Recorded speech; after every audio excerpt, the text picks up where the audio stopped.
Seattle rain tapped on the stone steps as Ethan Wallace came home 2 hours early. In public, he ran a shipping firm. In private, he commanded a syndicate. He liked clear plans and quick results.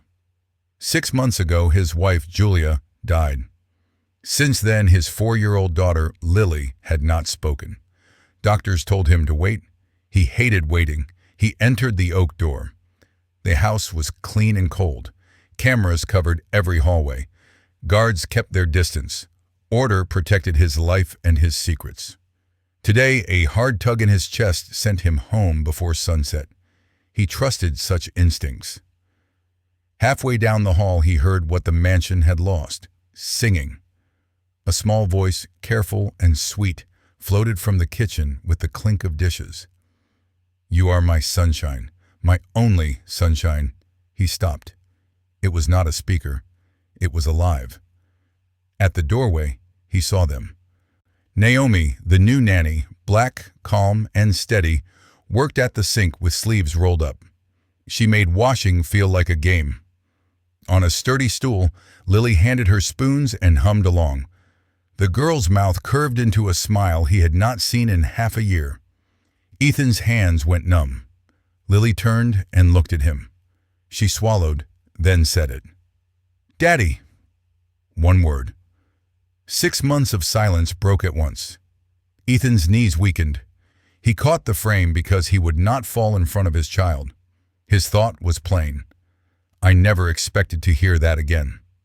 Naomi straightened, worried she had crossed a line. "I'm sorry, sir." She wanted to help. She knew this house had rules. No noise after 7, no red-tagged rooms, no photos, no gossip. New staff learned fast. Ethan looked at Lily first. Her eyes held light again. He answered without anger. No apology. Gratitude hit so hard it felt like pain. Another thought rose with it. This is my weak spot, and someone will try to use it. Victor, the security chief, appeared at the end of the hall, muscles tight, one finger to his earpiece. He had heard the laughter through the kitchen mic. Ethan raised a finger. "Stand down." Naomi caught the signal and moved just enough to keep her body between Lily and the hall. It was a small protective habit. It looked real. He stepped closer, voice even. "Naomi, keep doing whatever made her speak. Do it the same way." He trusted repetition. "If you need anything, ask me. And no one outside hears about this. Not family, not friends, no one." Naomi nodded once. Understood. Lily reached for his hand. Her fingers were warm and sure. He had missed that weight on his palm. He lifted her and felt her head rest on his shoulder as if it belonged there. He stood still to protect the moment. He decided one thing. Whatever Naomi was doing, it worked, and he would protect the conditions that made it work. That night in his study, he did not drink. Rain kept its slow rhythm on the windows. He stared at Julia's photo and accepted a fact he had refused. Money, threats, and doctors could not order a child to speak. Presence could. Naomi had given Lily presents. He was grateful because his daughter had returned. He was afraid because in his world, anything loved becomes leverage. He chose a plan that fit both truths. Bring Naomi closer, under tighter protection, raise the guard around Lily, and keep the house quiet while he learned exactly who Naomi was. Naomi was 26.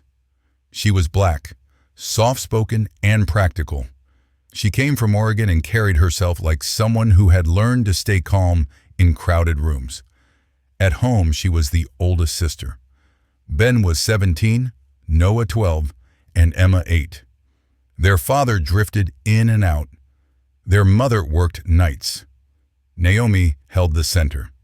She took any job that paid on time and kept receipts in a plastic folder. Her private rule was simple: keep the family together. She had learned care the hard way. When her grandmother lost mobility after a stroke, Naomi did the morning routine for months. Breathing counts, slow stretches, short walks between chairs, and patient silence when frustration rose. That experience shaped her habits with children. She did not force talk. She made small tasks safe and predictable. She turned chores into games because games felt less like pressure. The Wallace house tested those habits. It was a mansion with ordinary furniture and unusual rules. Doors had red or green tags. Red meant restricted. Quiet hours started at 7. Phone cameras were taped at the lens. Packages were opened by security, not staff. Every new employee signed a document about confidentiality that was longer than a lease. Naomi read every page. She understood she was not entering a normal home. Victor, the security chief, briefed her on day 1. If you hear the word silence on the radio, you pick up the child and move to the inner hallway. You ignore dishes. You ignore people shouting. You go. His delivery was flat, not cruel. He had the look of a man who had seen plans fail and paid for it. Naomi nodded.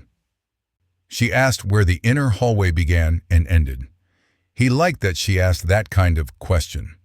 Eleanor Brooks, the housekeeper, ran the daily order. She had been with the family for decades and took pride in it.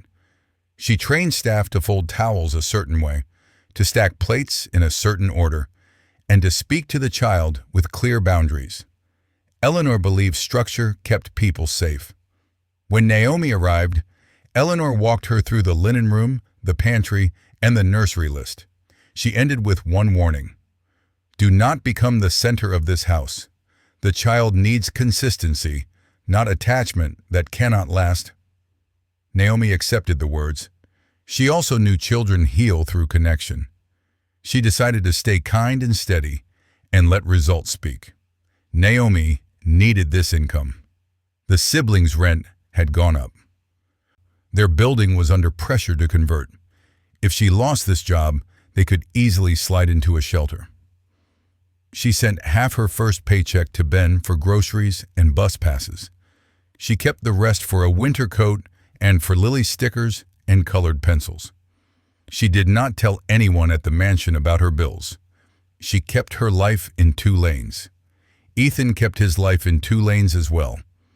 In public, he cut ribbons and sat on boards. In private, he resolved disputes others could not resolve. He avoided violence in his own home. His rule was to keep the family side clean so no one could use it. That was why he hated laughter carrying through the halls. It drew attention. It broke the cover of silence that made predators doubt. Still, when Lily laughed with Naomi, he let it go.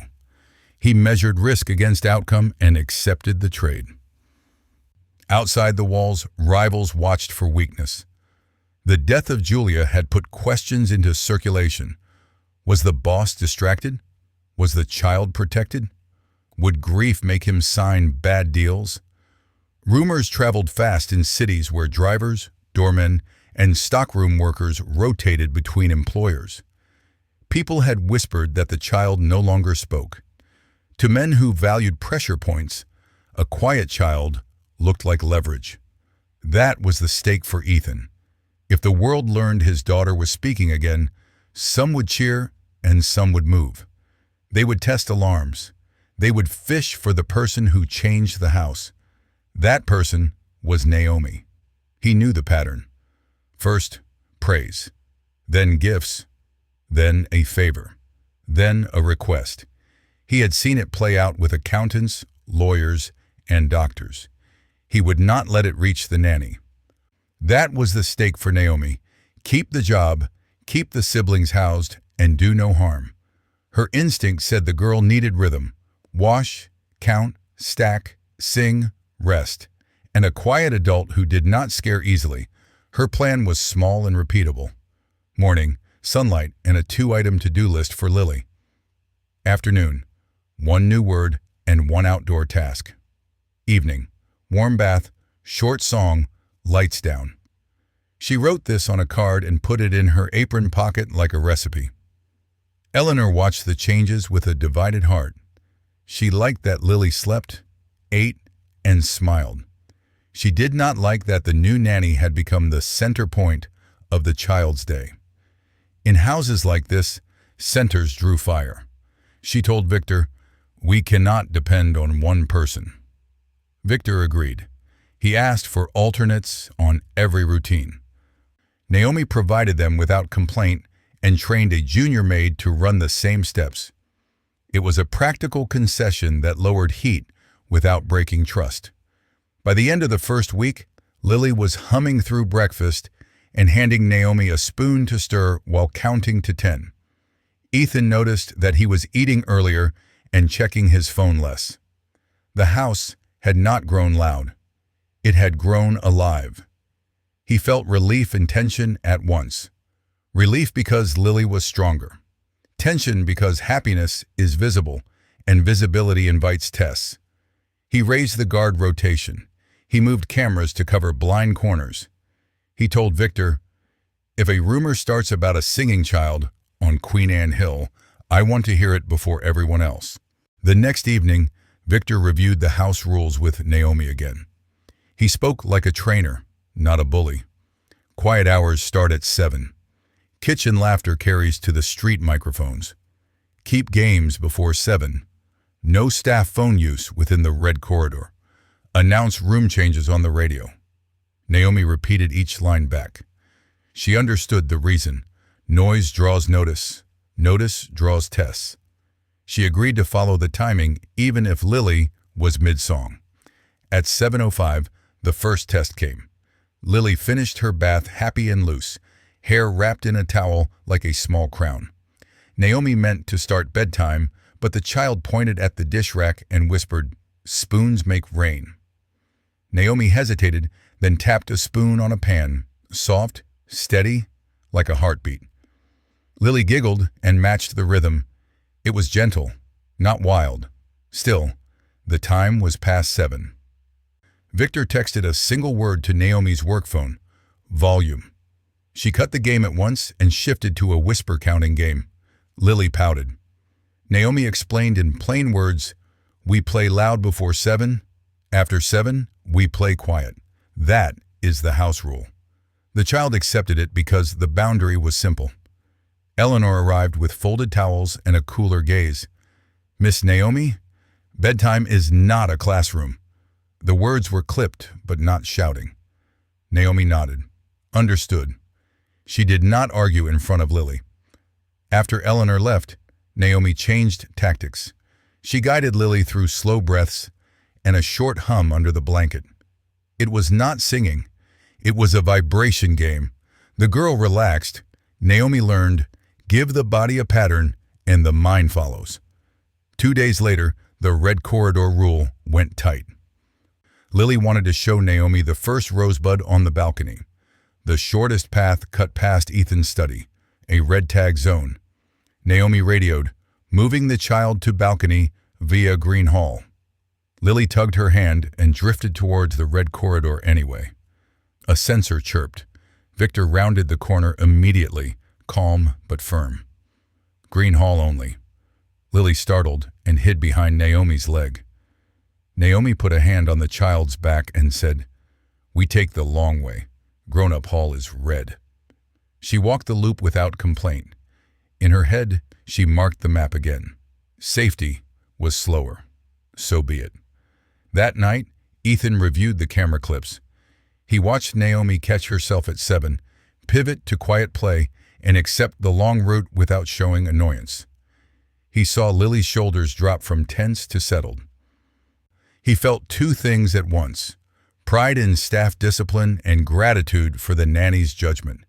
He wanted to reward good judgment without breaking the system. He told Victor, create a green window from 6:15 to 7:15 in the kitchen only. Laughter permitted, doors closed, exterior mics damped. After 7:15, full quiet returns. It was a narrow bend in the rule, measured and contained. The change helped the child and irritated the house. Junior staff whispered that the nanny got special treatment. Eleanor did not whisper. She spoke to Naomi directly in the pantry. Exceptions become habits. Habits become risks. Naomi kept her tone steady. I understand. I'll document Lily's routine, and train a backup to run it exactly. No single point of failure.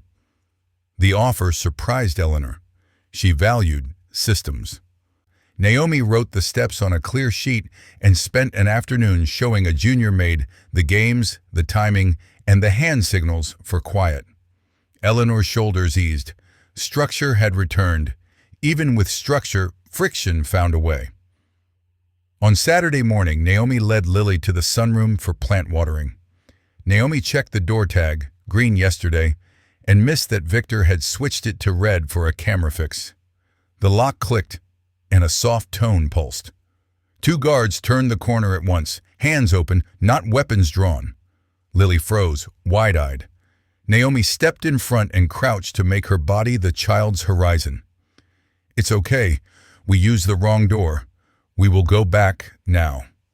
Her voice was low and flat on purpose. She knew, fear copy's tone. Ethan reached the hall seconds later. He had come fast because alarms near family rooms were different. He saw the shape of the moment, a small procedural error, a frightened child, a nanny protecting without drama. He dismissed the guards with a nod. To Naomi, he said, "The sunroom is red today because of blind spots. Ask for escort if a tag changes midweek." He did not scold. He attached a reason to the rule so it would hold under pressure. Naomi thanked him without excuse-making. Lily asked, "Are we in trouble?" Ethan answered first. "No. We learned the sign means wait, that's all." The child's face unknotted. That evening, friction pressed from another direction. A neighbor's driver, loitering by the curb, asked Naomi through the gate, "Your little one sings again? That's good news." It was a friendly tone with a hungry edge. Naomi did not confirm. "I don't discuss the family." She called the interior line instead of the radio, keeping her voice off the air.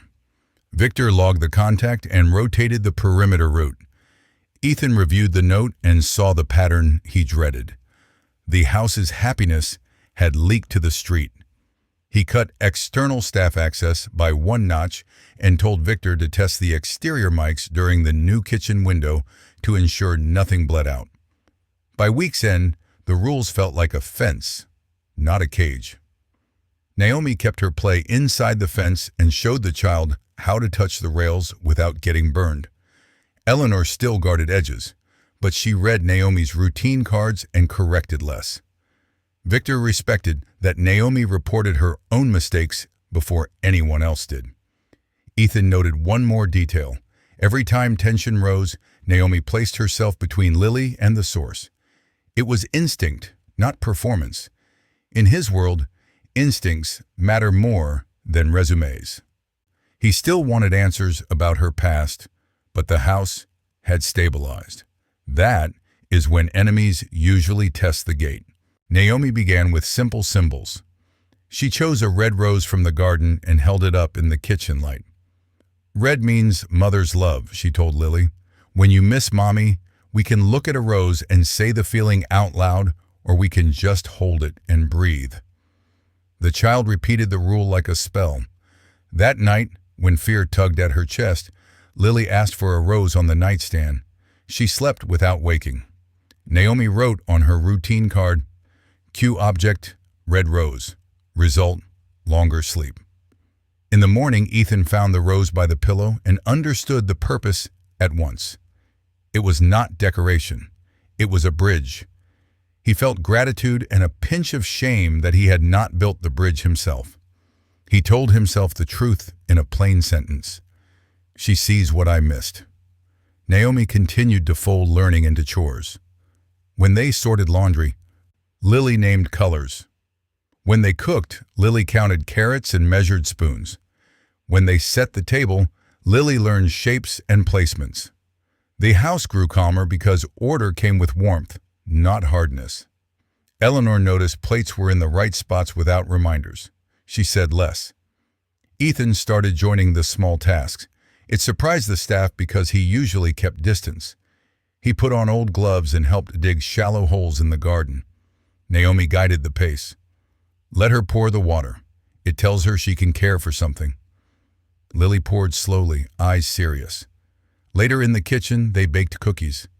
Flour dusted Ethan's hair. Lily laughed. Naomi did not scold the mess. She knew joy was the goal, and a broom could solve the rest in 5 minutes. That evening, Ethan asked for facts because facts calmed him. Why the rose? Why does it help? Naomi answered without jargon. Grief sits in the body. A child needs a simple signal that says, I'm safe now. The rose is that signal. It gives her a way to hold love without getting lost in it. He nodded. It matched his own need for concrete anchors. He decided to supply roses every week and told the florist to keep deliveries quiet. They spoke more after Lily went to bed. The conversations were not long, just 10 minutes by the doorway, soft-voiced so microphones would not flag the tone. Naomi explained that she listened before she taught. Children in pain don't need speed. They need someone to sit beside them long enough that words feel safe again. Ethan felt the sentence land like a key in a lock. He had been trying to fix, not to sit. He admitted it. I push outcomes. It's how I've stayed alive. Naomi answered, here the outcome is trust. It builds slow. At the edge of those talks, something warm gathered. It did not rush. Ethan kept his distance out of respect and caution. He managed power the way he managed money, with explicit rules. He told himself, do not blur roles. Protect the house. Protect the woman who is helping your child. Naomi kept her own rule. Do not reach for what is not offered. Do the job. Keep the siblings housed. The feeling between them lived within those rules like a candle within glass. And one afternoon, Lily found an old photo and paused. Julia smiled from a summer day by the water. The child's mouth trembled. Naomi sat on the floor beside her and said, you can say her name. Lily whispered, Mommy. Naomi nodded. We can put the photo by the rose. It means Mommy's love is still here, just in a different way. Ethan watched from the doorway and felt the ache turn into clean sadness, not panic. He could stand inside this feeling without breaking. It was new. Small trust signals spread through the staff. Victor noticed Lily no longer startled at quick footsteps. Eleanor noticed Naomi wrote clear, repeatable instructions anyone could follow. When a junior maid ran bedtime, Lily still settled, which made Eleanor breathe easier. Naomi had done the rare thing. She made herself essential without making the system fragile. That choice earned her respect, where lectures never could.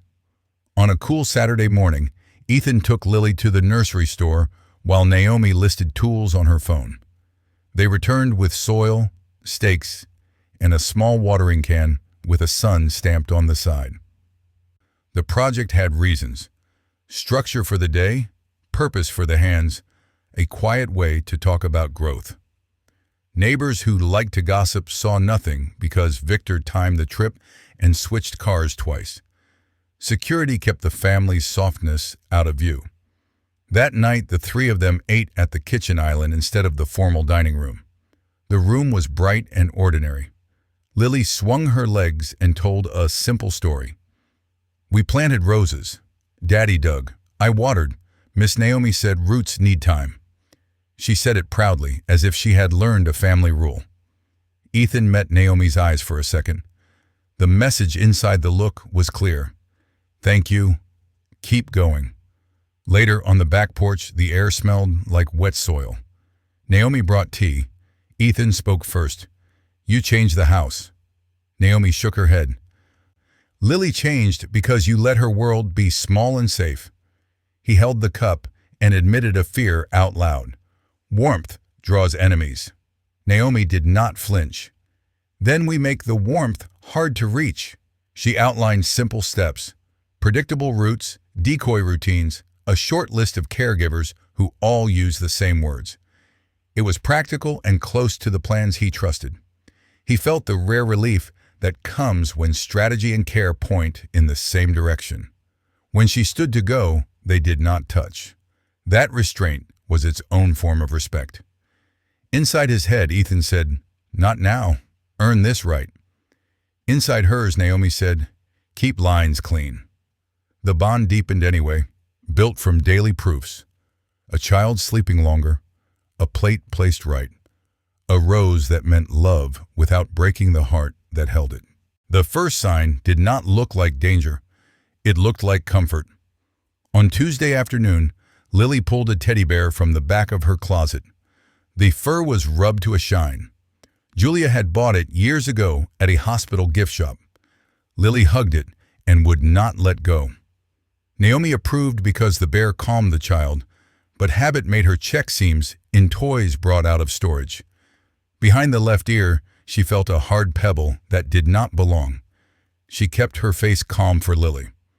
"Teddy needs a bath," she said lightly. In the laundry room, she laid the bear on a towel, took a seam ripper, and opened a stitch the size of a rice grain. A black pellet slid into her palm, the size of a pea with a thin plastic ring. She did not know the brand. She knew the shape of malice. Her hands trembled once. Then she sealed the seam, bagged the pellet, and returned the bear to Lily with a steady smile. Naomi went straight to Victor. "Found inside the child's bear," she said. Victor scanned the pellet. The reader chirped. "Low-power tracker. It wakes when a phone passes." His expression tightened into the look of a man who had seen a line crossed. He muted the device on a magnet pad and spoke a quiet code into his radio. Guards shifted positions without noise. 2 vehicles changed posts. The house's surface looked normal. The bones moved. Ethan arrived within minutes. He stared at the pellet the way he stared at a contract before he tore it in half. His anger was cold and useful. "How long?" he asked. "Unknown," Victor said. "Could be days." A tracker inside a toy meant someone close to the house or someone with access to old belongings. It also meant the child was the lever. Ethan said, "We don't rip the place apart and show fear. We feed it." He ordered a decoy routine. At 4 each afternoon, a van would leave the garage with a booster seat and a blanket visible through the glass. A second team would sit on a bench near a small park and push an empty stroller, talking like parents. The muted pellet would ride with the van. Meanwhile, Lily would remain inside the inner ring with Naomi, moving on a schedule no one outside the family knew. The plan was simple. Show a pattern, then shut the door on the hands reaching for it. While the net was built, pressure rose from inside. Eleanor went to the linen closet for towels and found a small plastic box behind Naomi's labeled bins. Inside lay a diploma in education from the University of Oregon, several family letters tied with string, and a folded page of lesson plans. Eleanor stood very still. She respected education. She also feared stories that did not match forms. In her mind, a picture formed that she did not like. A nanny with training, a child who changed quickly, and a tracker discovered in the same week. To her, it looked like a setup waiting to happen. She took the box to Ethan. "She hid this," Eleanor said. Worry sharpened her voice. Ethan read the diploma, then looked at the letters. He did not accuse. He had learned that sometimes people hide the parts of life that do not fit on a single line. "I'll ask her," he said. That night he knocked on Naomi's door. He spoke plainly. "We found a tracker in Lily's bear. We also found your degree. I want the truth." Naomi's shoulders lifted and settled. She had decided long ago that when the moment came, she would tell the whole story. "I have 3 siblings," she said. "When rent jumped, we moved into a temporary complex. The address on my form is the last stable one I had.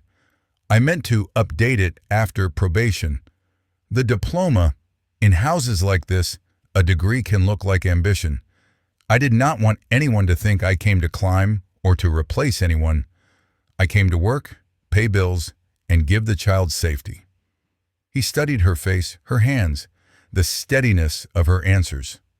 A plant sent to collect leverage smiles wide, stays vague, and calls too many people. Naomi had done none of that. She went to security first and named her own mistakes before anyone else could. He believed her. He still said the words that had to be said. "You should have told me." "I know," she said. "If you want me to leave, I'll pack tonight. But I did not bring that device into this house. I would rather lose a paycheck than hurt your child." "You're not leaving," he said. "We fix the paperwork in the morning. The degree stays where anyone can see it, because we do not hide truth here." Relief softened her posture. Respect softened his tone. Something firm clicked into place between them. Not romance, not yet. A contract of trust. The next afternoon, the decoy plan ran. At 3:58, the van rolled out of the garage, windows clean, booster seat buckled, blanket folded. The pellet rode under the seat. A second team sat at the park with a stroller and a juice box. Cameras watched corners and alleys. At 4:17, a gray sedan idled 1 block down. The driver stared too long at nothing. He followed the van for 5 turns, dropped back, then reappeared 2 turns later like a fisherman testing a line. Victor logged plates and faces. Inside the kitchen, Lily colored at the island. Naomi cut apple slices thin enough for small teeth. She felt fear like a cool hand on the back of her neck and kept her voice warm anyway. Children borrow adult weather. Eleanor hovered in the pantry doorway, eyes pinned to the clock. Finally, she spoke. "I owe you an apology," she said. "I judged the degree before I knew the rent." Naomi replied, "I should have told you first. I'm sorry for making you carry doubt." The older woman's jaw loosened. Suspicion gave way to duty. Near sunset, Victor called Ethan. "Second car joined," he said. "Same plates seen last month near the courthouse. They're mapping the loop." Ethan answered, "Stretch it, then cut it." At a stale green light, the gray sedan slid up close. The passenger raised a phone toward the van's rear window to pull a signal bounce. The van veered into a parking garage with 2 exits and did not come out the same way. Street units traded positions twice and let the sedan drift without spooking. It was enough. Faces were captured, numbers were logged, and a pattern began to show itself. Ethan went to the kitchen after the call. He did not want fear to reach the child through silence. "Someone is listening," he said to both women. "We're running a quiet trap. I am not cutting trust to look strong. I am doubling protection because you have earned it." Eleanor lifted her chin in acceptance. Naomi met his eyes and understood. She had moved from employee to someone the house would fight for. Outside, the rain returned and tapped the stone steps like a slow metronome. Inside, Lily slept with a red rose on her nightstand and Teddy under her arm. The world beyond the gate thought it knew the pattern of this family. It did not. The pattern had shifted at the center, and the center was a black nanny who listened first and moved second. The danger was closer now, but the choice was clearer too. Ethan felt it settle in his chest like a key turning.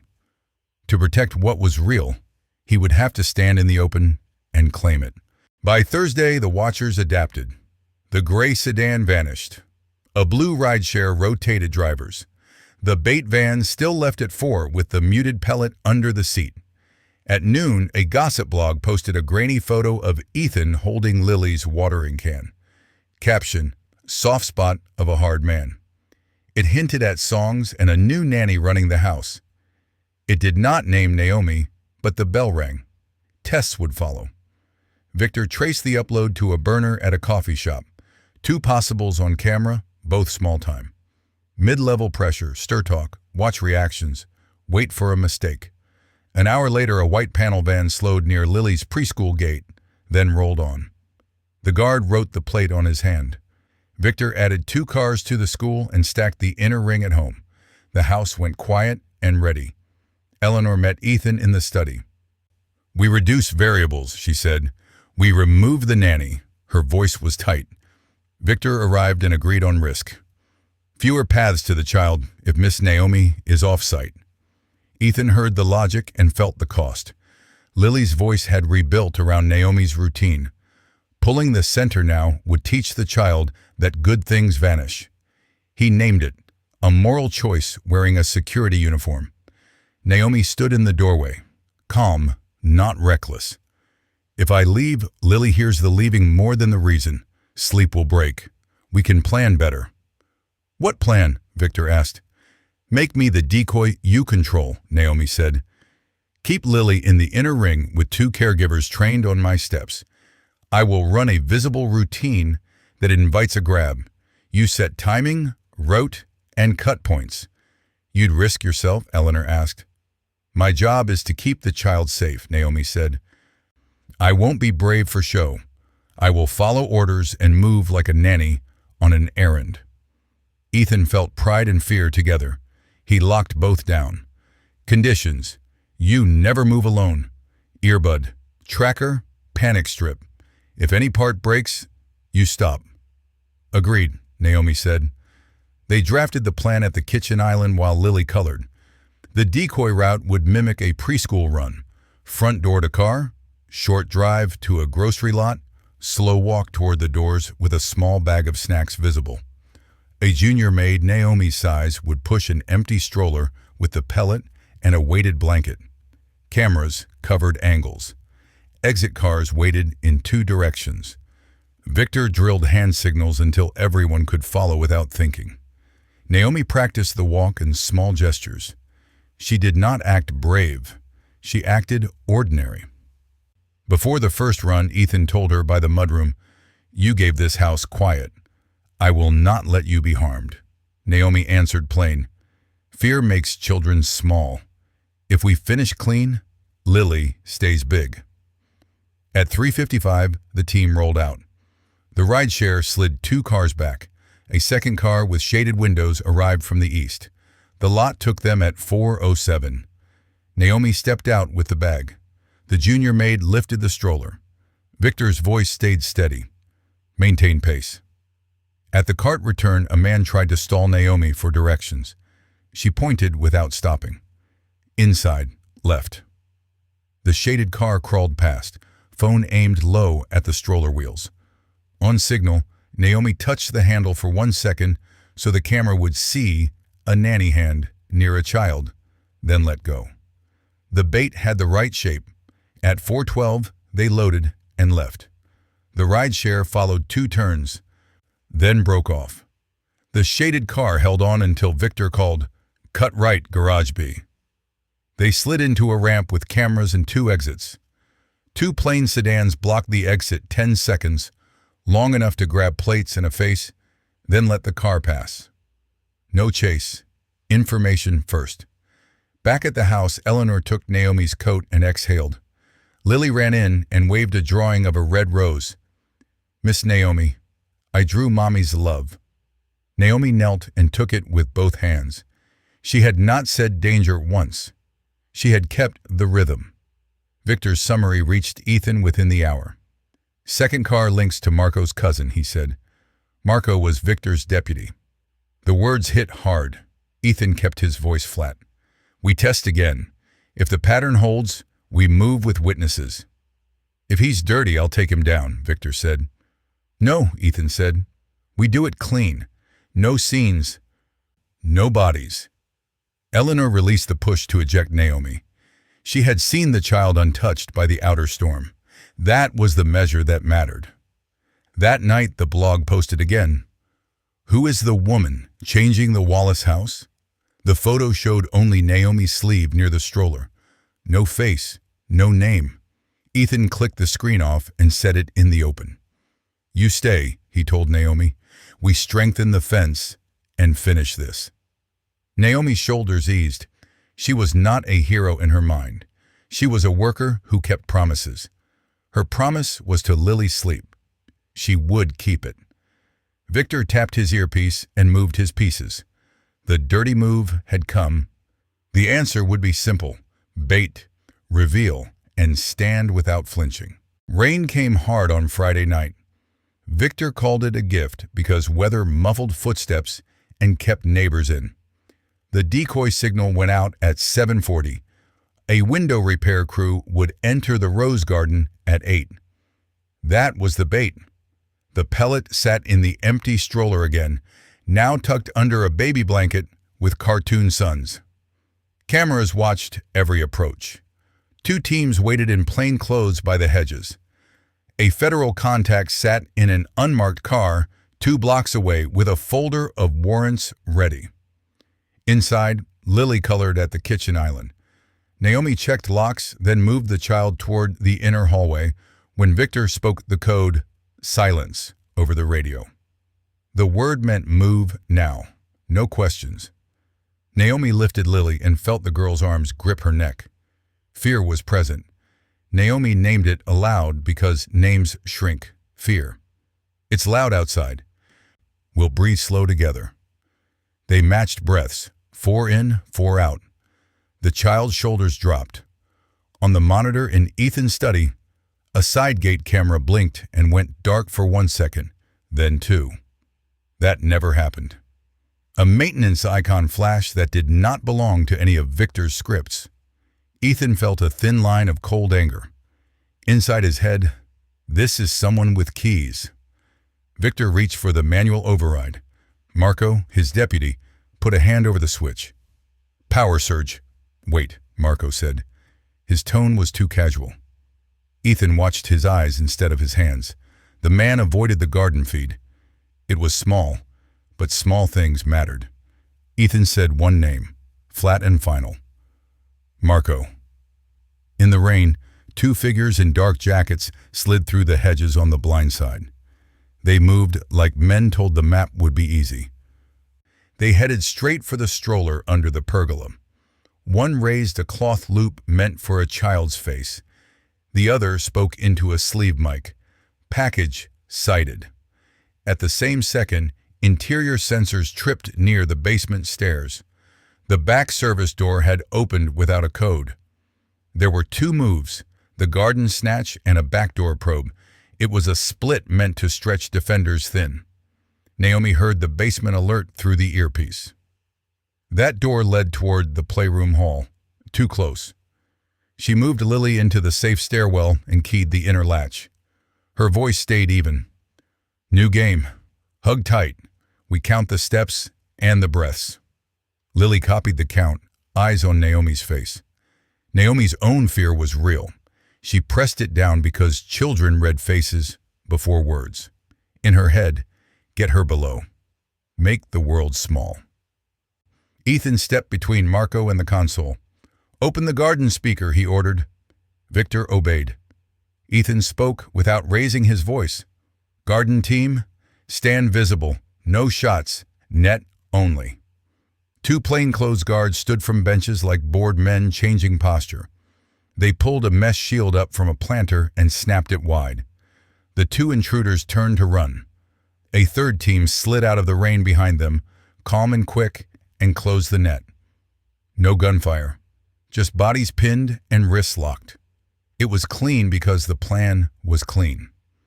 In the basement hall, a figure in a hood moved toward the inner door, head down, steps sure.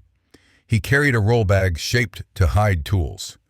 Naomi heard the tread and shifted Lily behind her knees. Eyes on me, she told the child.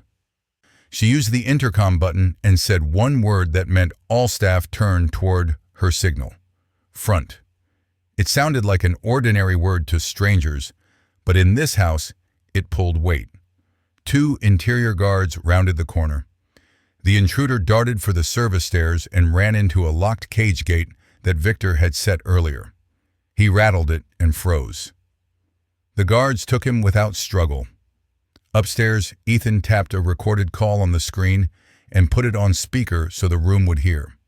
Marco's voice leaked out, clipped and private, from a conversation 2 nights old with the cousin who owned the shaded sedan. The words were enough. Times, rotes, the phrase, the stroller loop. Marco went gray. His first instinct was to reach for his radio. Victor took it from his hand. The betrayal hit hard for him. He had trained this man. His jaw clenched. He wanted to break something. He did not.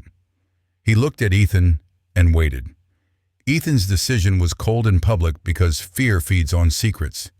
He called the federal contact in, then had Eleanor, Naomi, and 2 guards stand in the study. He faced Marco. "You sold my daughter's routine," he said. "You tried to use my house to settle someone else's debt." Marco worked his mouth and offered the lie that all trapped men offer. "It was only to scare you, no harm planned." Ethan did not dignify it. He handed the phone and the pellet log to the agent at the door. "You will leave here in a car with lights," he told Marco. "No back room, no alley." This was a line in his world. He handled business in the open when family was involved. It sent a signal he wanted sent. In the garden, the 2 intruders went into custody under the same lights. Screenshots of faces and plates went to 3 places at once: federal, corporate counsel, and a private server. The blood agreement pressure, pushed for weeks by a rival who wanted Ethan to sign away a shipping lane, broke under the weight of evidence: trackers in toys, blog plants, and an insider tie. A message moved through the city's quieter channels. Wallace handled it clean, and he did not blink. When the last siren faded, Ethan went to the safe stairwell. Naomi stood at the bottom step with Lily's hand in hers. Her hair was damp from the air. Her dark skin glowed with the heat of effort. She had kept the child steady. That was the work that mattered. He spoke first, so there would be no doubt. "You protected my daughter and my house." He looked at the guards and at Eleanor. He raised his voice just enough to travel. "Hear me clearly. Naomi belongs to this family. Anyone who treats her as replaceable will work somewhere else tomorrow." Naomi felt the words like a weight lifting. She had not asked for belonging. She had asked for a paycheck and a safe child, but belonging mattered because it told Lily that good things stay. Naomi's own thought was simple: stay steady. Do the next right task. Eleanor's eyes were wet. She had mistrusted and then seen proof. "I was wrong," she said to Naomi. "You kept the house standing." Naomi answered, "We did it together." It was not performance. It was accurate. Victor stood with his hands clasped behind him. His pride hurt. His loyalty stayed firm. "Orders?" he asked Ethan. "We rebuild the ring," Ethan said. "New deputy, new protocols, rotate routes. And everyone here rests 8 hours before we touch another lever." He knew men make mistakes when they try to prove they are not shaken. He would not let that happen in his house. Lily tugged Naomi's sleeve. "Is it over?" Naomi bent so their faces were level. "The loud part is over. The safe part stays." The child believed her because Naomi had been right about other things. Ethan looked at the rose garden through the wet glass. The plants bowed under the water, then rose again. He did not chase the symbol, he named the truth. "We hold what matters," he said. "We hold it in the open." For a man who once hid every tender thing, saying that out loud was the choice. By morning, the garden was quiet again. The 2 intruders were in federal custody, and Marco had left under lights, not shadows. Ethan met Victor and Eleanor at the kitchen table with a legal pad. He preferred pens and plain language after a crisis. "First," he said, "we changed the structure, not just the faces." He named the steps. Body cams for the outer ring. Dual key access to cameras so one person couldn't blind a corridor. Route maps rotated by algorithm, not habit. A new deputy, Anna Morales, steady and unconnected to Marco, would take the second chair. Victor accepted the choice without pride. "She's better than me at paperwork," he said. "Good," Ethan replied. "Paper stops leaks." Eleanor asked for her share of repair. "Training," she said. "If Naomi is out sick, the child's routine will still hold." Naomi had already written the cards. Now she turned them into a thin binder. Bedtime steps, breathing counts, the rose cue, the green window guidelines, and the phrases adults should use, so Lily heard the same words from different mouths. Eleanor read every page and nodded. "Thank you," she told Naomi. "I was guarding the wrong wall." That afternoon, Dr. Hartman visited. She watched Lily stack blocks while Naomi named shapes and matched breaths. In the study, she told Ethan, "The child has attached again in a healthy way. The nanny doesn't replace the mother. She gives the father and child something stable to stand on." Ethan heard the sentence he needed, stable to stand on. He decided to add one more guard where it mattered most, around time. He cut evening meetings and set a house rule for himself.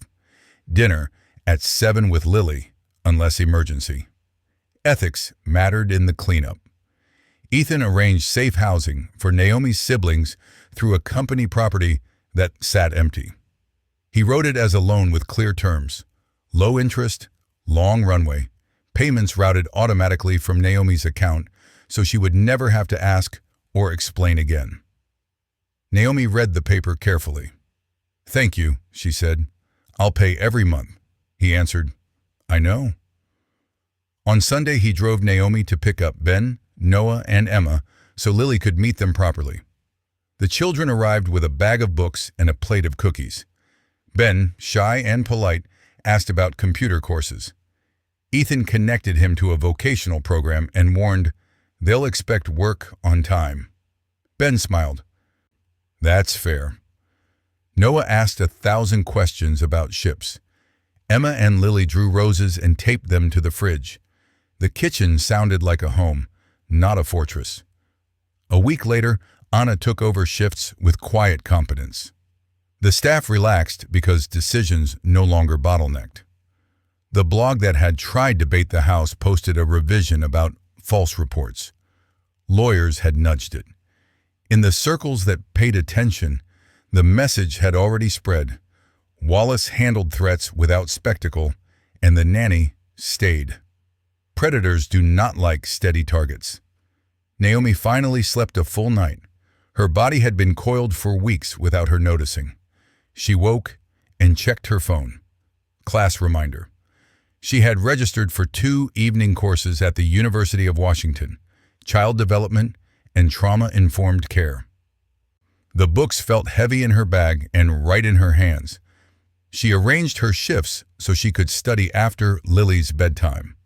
Eleanor guarded the schedule like a hawk so no one stole Naomi's study time with small favors. Months turned like pages. Seattle's winter thinned into a pale spring. The rose canes Naomi and Lily had tied in the cold sent out new leaves. Routines held. Morning, breakfast, and one new word. Afternoon, outdoor task and rest. Evening, bath, breath, song, light down. Lily's voice grew sure. Night terrors faded. She returned to preschool with a small backpack and a bigger smile. Drop-offs were swift and quiet. Pickups were Lily running to Naomi first and then pointing at the day's art with both hands. Ethan kept his promise about time. He missed some dinners, but fewer. When he had to leave, he explained it to Lily in simple terms. 3 dinners on, 1 dinner away. She understood patterns better than apologies. In his world, calls still came at odd hours, but the house was no longer a place he visited between fires. It was the center. Eleanor changed, too. She still cared about straight towels, but she cared more about straight feelings. She apologized once, fully, in the pantry where she had once judged. "I saw danger and forgot kindness," she told Naomi. "You held both." Naomi answered, "We both held her." After that, their work moved like 2 hands folding the same sheet. On a soft evening, Lily placed a red rose on the nightstand by herself. "For Mommy's love," she said, matter of fact, not broken. Naomi tucked the blanket and counted breaths. Downstairs, Ethan looked over the new security report. Fewer alarms. No leaks. A quieter house, not a softer one, strong because it chose its noise. He stepped onto the porch. Naomi was there with a mug, and the calm that came after a storm that had passed. He didn't reach for her hand. Not yet. He stood beside her and let the simple truth fill the space. The child was safe. The house was clean. And the two adults who had carried the weight could finally set it down. Late afternoon, the rose garden was steady and bright. Lily stood on a small stool and read from a paper she had written with Naomi's help. "You are my sunshine," she said, clearly, then looked up. "That's our song." Ethan waited until the child finished and smiled. He had no orchestra, no crowd, and no stage. He had a plain box in his pocket and two people who mattered. He went down on one knee because simple things are easiest to remember. "Naomi," he said, "you gave my daughter her voice and gave me my home back. I don't need big promises. I need every day with you. Will you marry me and stay?" Naomi did not step back. She had stayed through louder moments. She looked at Lily, then at Ethan. "I'm not running," she said. "Yes." Lily clapped so hard the paper fell. She threw red petals in the air because she thought that was how big news should look. Eleanor wiped her eyes and pretended it was the wind. Victor nodded once from the porch, satisfied the fence held. Ethan slid the ring on Naomi's finger. It fit because they had measured each other's lives for months. They stood together, three people close, not hiding. The choice was simple. Keep the family they had built and protect it in the open.